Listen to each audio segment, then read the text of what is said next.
Tulikutana TikTok randomly usiku, ukicheka na marafiki, mimi nikasema ni aje mkuu. Ukanijibu na emoji, hapo moyo ukaruka. Nikajua huyu dem si wa kawaida kama wengine.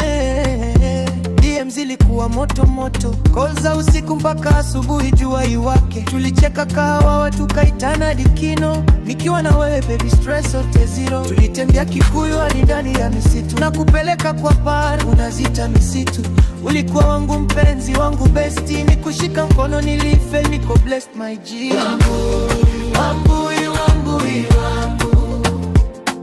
wambui, wambui, wambui, wambui. Nikiamka asubuhi ni wewe kwa roho yangu, yeah. Wambui, wambui, wambui, wambui.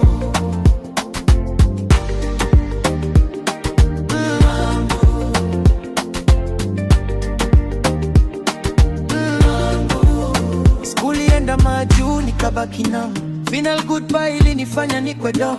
Nilitry kuwa strong lakini macho zikadrop. Cause nyumba bila wewe baby huwa cold non-stop. Saa zingine nikiscroll pics zetu kwa simu, nikikumbuka vile ulikuwa unanichesha kila siku. Umbali si kifo, mapenzi bado moto. Nitakuwa it forever hata dunia kuwepo. Hata na distance, bado love yetu ni moto. Huongea kila siku mpaka simu ikwepo. Wewe ni day one, tangu day one. Na ukirudi Kenya tutaruni lifelong time.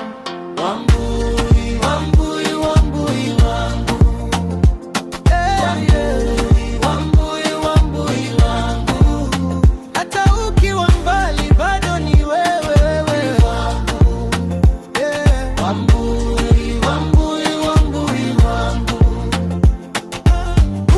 Kutoka overseas, sauti yako nipe happy.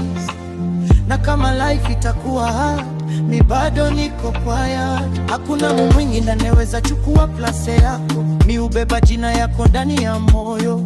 Wambui, mini wako mpaka mwisho wa hii safari yo. Wambui, wambui, wambui.